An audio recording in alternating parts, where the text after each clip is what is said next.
All right, let's just jump right in. What we're going to do is break down those complex, kind of intimidating forces that are always pulling the strings on option prices behind the scenes. They're called the option Greeks, and trust me, by the end of this, you're going to see exactly how they work. So it all kicks off with this simple sounding question. You own a stock, it goes up $1, you make $1. Easy enough. But what if you own an option on that same stock? The stock jumps that same dollar. What happens to your options price then? And this visual just lays it out perfectly, doesn't it? With a stock, it's a clean one-to-one deal. But with an option, well, you've got that big question mark. And the answer isn't so simple, because an option's price is actually being controlled by a whole council of different forces. So let's go ahead and meet that council. The option Greeks. We're going to lean on this whole analogy from ancient mythology, because honestly, it is a fantastic way to get your head around them. So I want you to picture this pantheon of Greeks as a team of powerful forces, and each one is in charge of its own specific turf. You've got one for price, another for time, and a third for volatility. And altogether, they decide what your option is worth at any given second. Now, every pantheon needs a leader, right? A head honcho. In the world of options, that's Delta. Kind of like Zeus, Delta is usually the most powerful Greek of them all. It is the biggest, most direct say in what happens to an option's value. So what is Delta exactly? Well, put simply, it's like a speedometer for your option.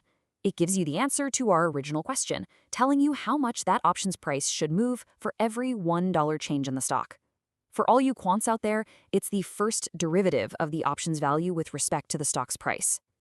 Okay, now this is where Delta gets really cool. It actually has two jobs. On the one hand, yeah, it's that speedometer. A delta of 0.65 means for every buck the stock moves, your option moves about 65 cents.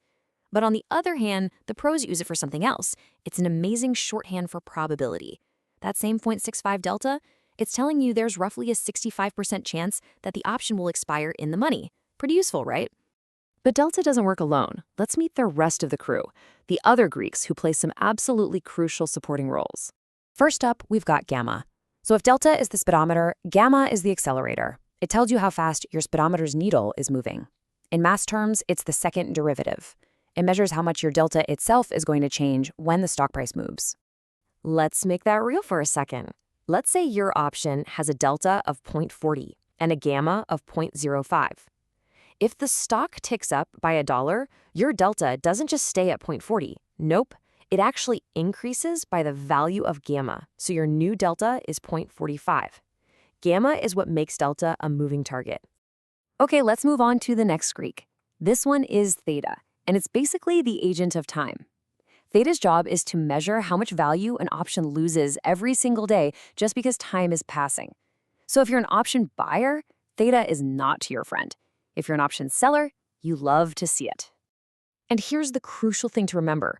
If your option has a theta of negative 0.04, it means it's bleeding 4 cents of value every day like clockwork. That happens even if the stock price doesn't budge at all. It's just this constant nagging decay.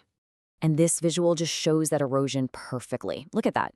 An option that starts at $4 just melts away day by day just because time is running out on the clock. That is Theta in action. Next on the list is Vega. Vega is in charge of implied volatility. It tells you how sensitive your option's price is to shifts in the market's guess about future price swings. And here's a fun little piece of trivia for you. Vega isn't even a real Greek letter. It just kind of snuck into the club and everybody just rolled with it. And this is so key. See, unlike a stock's price or the time left on a calendar, you can't just look up volatility. You have to estimate it. And that's exactly why two traders can look at the very same option and value it differently. They just have different opinions about what future volatility is going to look like. And finally, we've got to give a quick shout out to the little brother of the family, Rho. Rho measures how sensitive an option is to interest rates. Now, because interest rates tend to move super slowly and have a pretty small effect, Rho often gets left out of the main conversation. But hey, he's still part of the family. Okay, so we've met all the individual members of the council. Now for the really fun part. Let's see how they all work together in a real scenario. This is where it all clicks. Okay, let's just walk through this play-by-play. You start with an option that's worth $1.30. The stock pops $1, so Delta steps in and adds 35 cents.